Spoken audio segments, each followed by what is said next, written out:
The Qur'an An Eternal Challenge Part 3. When the Muslims were at Al-Hudaybiyah, the Prophet's she-camel, which was known by the name Al-Kaswa, sat down, refusing to continue the journey. His companions tried hard to make her stand up and proceed, but she would not respond. They said, "She has become mulish." The Prophet said, "She has not become mulish. For mulishness is not in her character. She has been prevented by the same cause which prevented the elephant from continuing its march." What he meant was that God, who caused the Abyssinian army aiming to destroy the Kaaba and the elephant marching at its head to halt, now held the Prophet's she-camel back, thus stopping the Muslim army from entering Mecca by force. He, thus, realized that God had not sanctioned their forceful entry into Mecca that year, be they the ones to start the use of force, or the ones to repel it when it was used against them by the Meccans. He, therefore, poked the she-camel and she moved to another position. He then encamped at the far end of Al-Hudaybiyah. He stopped his march in response to this sign from God. Yet he was unaware of the wisdom behind his actions. The Prophet then tried to enter Mecca by making peace with the Quraysh. He said, "By him who holds my soul in his hand, I will grant them any proposal they make, provided it honors what God has sanctified." But the Quraysh refused him entry by peace or war. They went even further, imposing very hard conditions, requiring him to go back that year, and to return anyone from Mecca who would try to convert to Islam, while the Quraysh would not return to him anyone from Medina who reverted to pagan beliefs.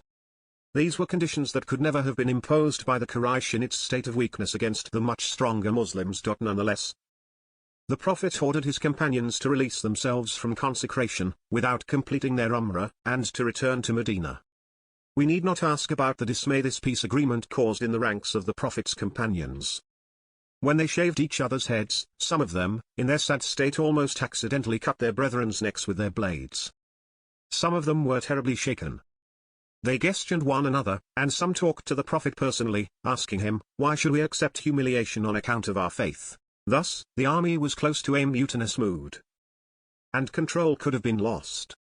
Suppose that the commander of that army was the one who made the plan, or participated in its making, or even realized its wisdom.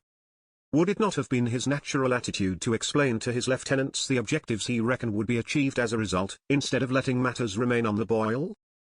But what was the Prophet's reply when Umar questioned him about the wisdom of the agreement? He simply said to him, "I am God's servant and messenger. I shall not disobey him and he will never abandon me." In other words, he stated that he was only a servant of God, carrying out his orders.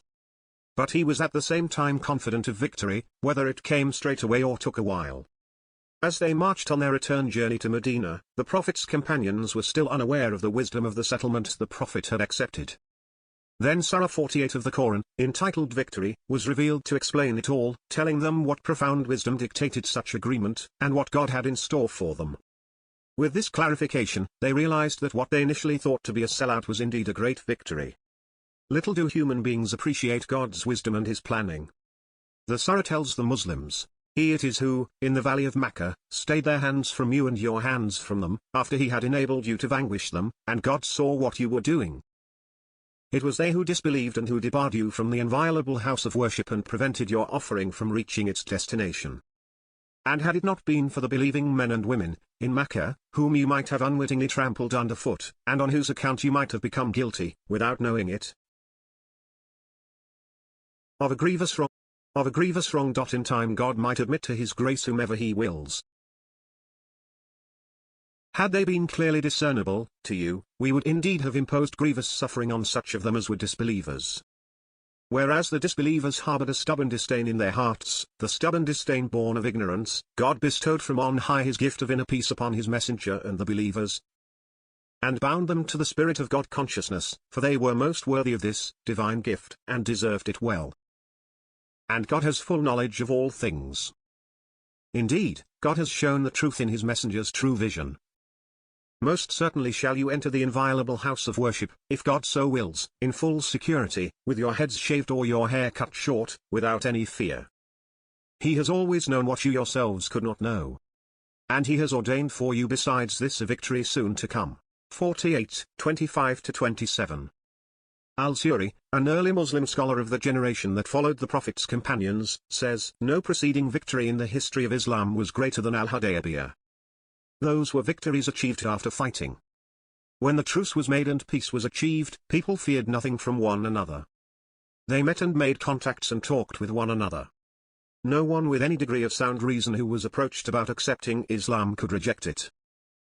Indeed, in the 2 years following the Peace of Al-Hudaybiyah, the Muslims more than doubled in number. Another scholar comments, as a result of the peace and security that prevailed after the agreement, people of the two sides were able to mix freely, without being subjected to reproach. Many of those who believed in Islam in secret were able to publicize the fact. Muslims were keen to recite the Qur'an to unbelievers and argued with them in peace. Prior to that, unbelievers could only talk to Muslims in secret. The whole affair was one of disappointment to the unbelievers, the while they thought it would bring them a moral victory. At the beginning of his message, the Prophet used to receive Quranic revelations with a keen desire to commit them to memory. He used to vocalize what was revealed to him with a movement of tongue and lips for fear that he might forget parts of it. This was not known as a habit of his whenever he prepared what he wanted to say, neither before nor after prophethood. Nor was it a characteristic of the Arabs. They only prepared their speech mentally. Had the Qur'an been a product of his own making, he would have followed the same pattern he and his people used in preparing their speeches. He would have thought about it more deeply and carefully, in silent concentration. This would have been more conducive to the production of sound opinion and well-thought-out ideas. But he did not do this because he found himself suddenly being taught something that was given to him without preparation. Neither reflection nor deep thinking would have brought it to him, even had he sought it. Nor could he manage to facilitate a reminder, should he forget any of it. Nevertheless, he was required to recite it accurately, word for word. In the face of this new agreement, which he was not used to, he felt he needed to follow the process of revelation very carefully. He continued to do so until God guaranteed him that he would memorize it and convey it accurately. Do not move your tongue in haste, repeating the words of the revelation, for it is for us to gather it and to cause it to be read. Thus when we recite it, follow its recitation. Then it is for us to make its meaning clear. 95:16-19. Do not approach the Qur'an in haste, before it has been revealed to you in full, but always say, My Lord, cause me to grow in knowledge. 20:114. These are some glimpses of the Prophet's attitude towards the Qur'an and they all confirm his assertion that the Qur'an did not emanate from himself, but was rather given to him. It was not his thinking that produced it, it was bestowed from on high. When we consider his action and behavior, we are bound to admire his refined manners and the great values to which he constantly adhered. We find in him a man of unblemished purity and complete seriousness. His tongue would not utter a word without knowledge, and his eyes would not attempt to conceal anything different from what he declared.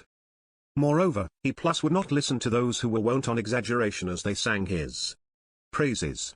He was great in his humility, with frankness and honesty that are very rare among leaders and with meticulousness that is exceptional even among scholars. How can such a person indulge in deception or fraud?